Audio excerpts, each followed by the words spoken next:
வணக்கம். Welcome to another episode of இயந்திர நுண்ணறிவு. இன்றைக்கி நம்ம VCNet அப்படிங்கிற ஒரு பேப்பரை பற்றி பார்க்க போகிறோம். இது வந்து நியூர் ஐபிஎஸ் அப்படின்னு ஒரு ஃபேமஸான ஒரு கான்ஃபரன்ஸில் ப்ரெசென்ட் பண்ணப்பட்டது. இது வந்து கம்ப்யூட்டர் விஷன் அப்படிங்கிற டெக் டொமைனுக்கு ரொம்பவே வந்து ஃபோர்ஃப்ரண்ட்டான டெக்னாலஜிஸ்லாம் அங்கே தான் வந்து ப்ரெசென்ட் பண்ணுவாங்க. ஸோ இது வந்து பிரென்னன் ஹெல் ஜாங்ஜிவ் டிமத்தி அப்படின்றவங்க ரிலீஸ் பண்ணியிருக்கிறாங்க. NUS அண்ட் விஸ்கான்சன் மேடிசன் யூனிவர்சிட்டிஸ்லேருந்து படித்தவங்க. இது மெயினாக வந்து எப்படின்னா எப்படி ஹியூமன் பிரெயின் வந்து ஒரு விஷயத்தை பர்சீவ் பண்ணி ஒரு ஆப்ஜெக்ட் அண்டர்ஸ்டாண்ட் பண்ணுது அப்படிங்கிற அதை வந்து அந்த விஷுவல் கார்டெக்ஸ் டெக்னிக்ஸை யூஸ் பண்ணி ஒரு நியூரல் நெட்வொர்க் டெவலப் பண்ண ட்ரை பண்ணியிருக்காங்க. VCNet, visual cortex the net. So basically இப்போ இருக்கிற கரண்ட் இமேஜ் அண்டர்ஸ்டாண்டிங் மாடல்ஸ்லாம் கன்வல்யூஷனல் நியூரல் நெட்வொர்க்ஸ் அப்படிங்கிற சிஸ்டம் யூஸ் பண்ணுவாங்க.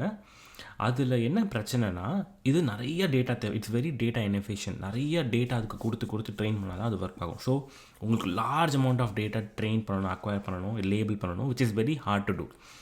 And the next thing is out of order distribution. அப்புறம் என்னென்னா நீங்கள் ஒரு 10,000 இமேஜஸ் கொடுத்து நீங்கள் ட்ரெயின் பண்ணிங்கன்னா அதையும் தாண்டி ஏதாவது ஒரு 5 இமேஜ் அதோட அவுட் ஆஃப் அந்த 10,000 வெளியே இருந்துச்சுன்னா இந்த மாடலுக்கு வேலை பண்ண தெரியாது. It's call out of order distribution.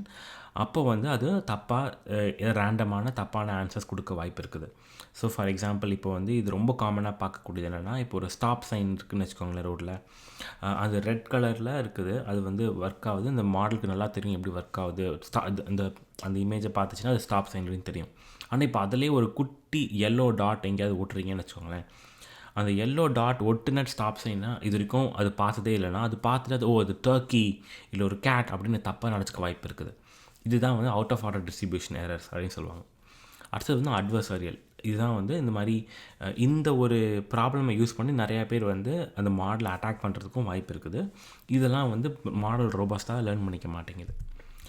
ஆனால் நீங்கள் யோசிச்சு பார்த்தீங்கன்னா ஒரு குழந்தையுமே முதல்ல உயிரெடுக்கும் போது அது வந்து இது எல்லாத்தையும் அது 10,000 தடவை பார்த்து கற்றுக்கணும் அவசியம் இல்லை. ஒரு பூனையை 2 தடவை பார்த்தாலே அடுத்த தடவை வேறு ஒரு பூனையை பார்த்தாலும் அது பூனைன்னு கண்டுபிடிக்க தெரியுது. நம்ம ஹியூமன் பிரெயினால் very little amount of energy, ஒரு குட்டி குழந்தையோட பிரெயினால் கூட கொஞ்சோண்டு சாப்பாடை சாப்பிட்டு அத்தனோண்டு எனர்ஜி வச்சு கூட அதை அழகாக கண்டுபிடிக்க முடியுது. அண்ட் நிறைய பார்க்காமே கொஞ்சோண்டு டைம்ஸ் காட்டினாலே இதான் பூனை இதான் நாய் அப்படின்னு சொல்ல தெரியுது. ஸோ இது வந்து ஃபியூ ஷார்ட் இன்ஃபரன்ஸ் பண்ண தெரியுது. அண்ட் ரோபஸ்ட் அப்ஸ்ட்ரக்டிவ்னஸ், மீனிங் இப்போ ஒரு பூனையை ஃபுல் பாடி பூனையை பார்க்குறதுக்கும் இல்லை வந்து அது ஒரு பாக்ஸ்லேருந்து எட்டி பார்க்கும்போது வெறும் தலையில் வெறும் கால் அதை வச்சு பார்த்து கூட நம்மளால் வந்து இது பூனை அப்படின்னு சொல்ல முடியும். ஸோ நமக்கு வந்து முழு உடம்பும் பார்க்கணுன்னு அவசியம் இல்லை. நம்ம வந்து பார்ட் ஆஃப் இட் அக்ளூடாக இருந்தாலும் இல்லை கவராக இருந்தால் ஹிடனாக இருந்தாலுமே நம்ம ஹியூமன் பிரெயினால் அதை பர்சீவ் பண்ண முடியுது. ஸோ இது வந்து ஹியூமன் பிரெயினால் ரொம்ப நல்லா பண்ண முடியும் போது ஏன் நம்மளால் இதை வந்து ML மாடல்ஸில் கொண்டு வர முடியல? ஏன் அப்படி சொல்கிறாங்க அப்படின்னா, இது வரைக்கும் வந்து இந்த ஹியூமன் பிரெயின்ஸில்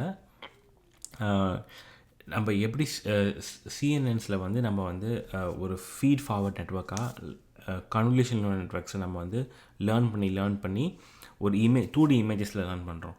இவங்க என்ன சொல்கிறாங்க அப்படின்னா, ஒரு ப்ரைமேட்ஸ் லைக் ஹியூமன்ஸ், இந்த நம்மலாம் ப்ரைமேட்ஸில் நம்ம எப்படி விஷுவல் அண்டர்ஸ்டாண்ட் பண்ணுறோம் அப்படின்னா நம்ம வந்து ஒரு டிஸ்என்டாங்கிள் மேனிஃபோல்ட்ஸ் வச்சு பண்ணுறோம் அப்படி சொல்கிறாங்க.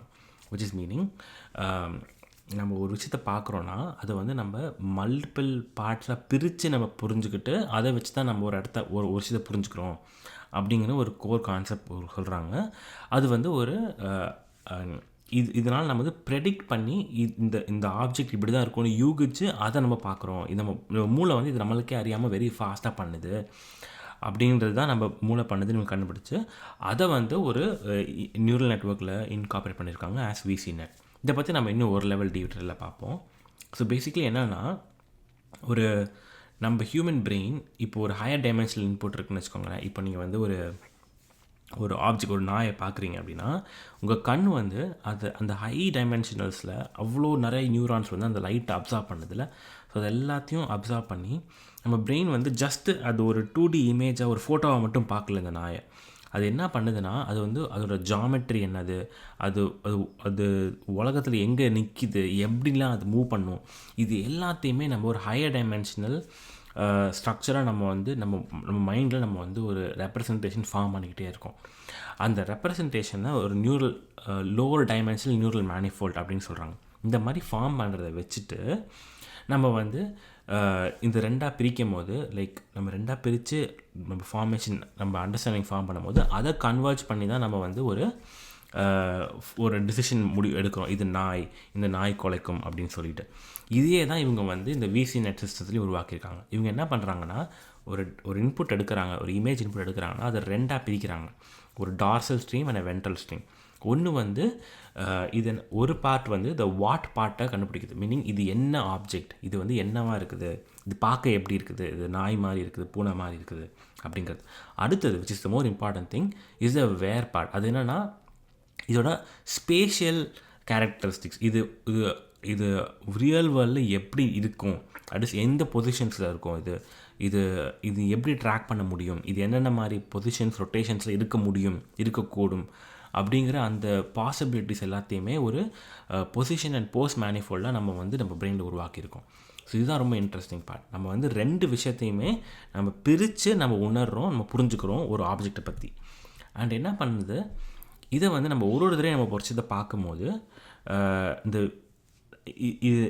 இது நம்ம அடுத்த தடவை பார்க்கும்போது என்ன பண்ணுவோம்னா, நம்ம முன்னாடி புரிஞ்சுக்கிறதுக்கும் அது இப்படி தான் இருக்கும்னு யூகிக்கிறோம்ல, அதுக்கும் ரியல் வேர்ல்டு நம்ம பார்க்குறதுக்கும் டிஃப்ரெண்ட். இந்த டெல்டா இருக்குல்ல, it's called prediction error. So நம்ம இதான் நினச்சிருந்தோம், ஆனால் இதான் பார்க்கணும். இந்த ப்ரெடிக்ஷன் எரரை வந்து இவங்க வந்து வச்சுட்டு நம்மளோட இன்டர்னல் அண்டர்ஸ்டாண்டிங் ஆஃப் தட் ஆப்ஜெக்டை நம்ம திருப்பி ரீஅட்ஜஸ்ட் பண்ணிக்கிறோம். இந்த ரெண்டு பார்ட் ஆஃப் பிரிச்சிருக்கோம் நம்ம வாட் அண்ட் வேர், அது ரெண்டையும் ஃபியூஸ் பண்ணுற இடத்த பேர் தான் அவங்க வந்து AIT அப்படின்னு சொல்கிறாங்க. அந்த AIT ப்ரெடிக்ஷன், இந்த ப்ரெடிக்ட் பண்ணும்போது இது ரெண்டு நம்ம புரிஞ்சு வச்சுருக்கிறோம், நம்ம இதை வச்சு ப்ரெடிக்ட் பண்ணுறோம். இந்த ப்ரெடிக்ஷன் நம்ம பார்த்ததுக்கு இவ்வளோ தூரம் தள்ளி இருக்குது. ஸோ அதனால் நான் வந்து என்னோட understanding and how I'm predicting அதை வந்து நான் அட்ஜஸ்ட் பண்ணிக்கிறேன் யூஸிங் அன் எப்சிலான் எரர் அப்படின்ற மாதிரி தான் நம்ம பிரெயின் வந்து நம்ம லேர்ன் பண்ணிக்கிட்டே இருக்குது. அண்ட் இதே கான்செப்டை தான் இவங்க இந்த VCNetலேயும் அப்ளை பண்ணுறாங்க. ஸோ இதை வந்து ஒரு 4 மெயின் டெக்னிக்ஸ் அப்ளை பண்ணுறாங்க. ஒன்று வந்து என்னென்னா மல்டி ஸ்கேல் வேவ்லெட்ஸ். ஸோ பேசிக்கலி ஒரு ஆப்ஜெக்டை பார்க்குறாங்கன்னா அதையே வந்து அவங்க ஒரு டிஃப்ரெண்ட் லெவல்ஸ் ஆஃப் ஸ்கேலிங், குட்டியிலேருந்து பெருசு வரைக்கும் டிஃப்ரெண்ட் ஸ்கேலிங் லெவல்ஸில் அது எப்படி இருக்கும் அப்படின்றத அவங்க இன்ஹெரண்டாக புரிஞ்சுக்கிறாங்க. அப்புறம் இன்னொன்று வந்து என்னென்னா ரிகரிங் டைனாமிக்கல் சிஸ்டம்ஸ். இது எப்படின்னா வந்து ஒரு விஷயத்தை படிக்கிறாங்கன்னா, ஒரு விஷயத்தை பார்க்குறாங்கன்னா அதையே திருப்பி 3 தடவை படிக்க விடுறாங்க அந்த நியூரல் நெட்வொர்க்கை. நம்மளுமே ஒரு விஷயத்தை ஒரு தடவை பார்த்து கண்ணை மூட்டிறதில்ல. நம்ம ஒரு ஃபியூ மில்லி செகண்ட்ஸ் பார்க்குறோம், அப்போயுமே நமக்கு மல்டிபிள் டைம்ஸ் அந்த இமேஜ் நம்ம மனசில் பதியுதில்ல. அது மாதிரி இதுவும் வந்து ஒரு மல்டிபிள் டைம்ஸ் ரெக்கரண்ட்டாக பண்ணுறதுனால பெட்டராக அண்டர்ஸ்டாண்ட் பண்ணிக்குது அந்த ரெக்கரண்ட் நெட்வொர்க். அப்புறம் வந்து என்னென்னா நம்ம கண் வந்து ஒரு பெரிய ஃபீல்ட் ஆஃப் வியூ பார்க்குது. ஆனாலுமே நம்ம வந்து ஒரு குட்டி ரீஜன், அந்த சப்ஸ்பேஸில் மட்டும் தான் நம்ம ஃபோக்கஸ் பண்ணுறோம். அந்த சப்ஸ்பேஸ் அட்டென்ஷனை கொடுக்குறாங்க. So that it's able to focus on the core part of the image. அந்த சப்ஸ்பேஸ் அட்டென்ஷனும் இது கொடுக்க வருது. இந்த மாதிரி பண்ணுறதுனால இவங்க என்ன ஷோ பண்ணுறாங்கன்னா, இந்த VCNetஆல் even if it with very small model big baseline மாடல்ஸோட மச் பெட்டராக 92% அக்யூரேட்டாக ஒர்க் பண்ண முடியுது. அண்ட் ஹியூமன்ஸ் ஒர்க் பண்ணுற ரியல் வேர்ல்டு ஆப்ஜெக்ட்ஸ்லையுமே இது ரொம்பவே higher accuracy at very small model பண்ண முடியுது அப்படின்னு சொல்கிறாங்க. உண்மையிலே இது ஒரு கிரவுண்ட் பிரேக்கிங்கான பேப்பர். அண்ட் இதை வந்து எப்படி வந்து இன்னும் லார்ஜ் லாங்குவேஜ் மாடலில் யூஸ் பண்ணலாம் அப்படின்னு பார்க்கலாம் in future. Thank you so much.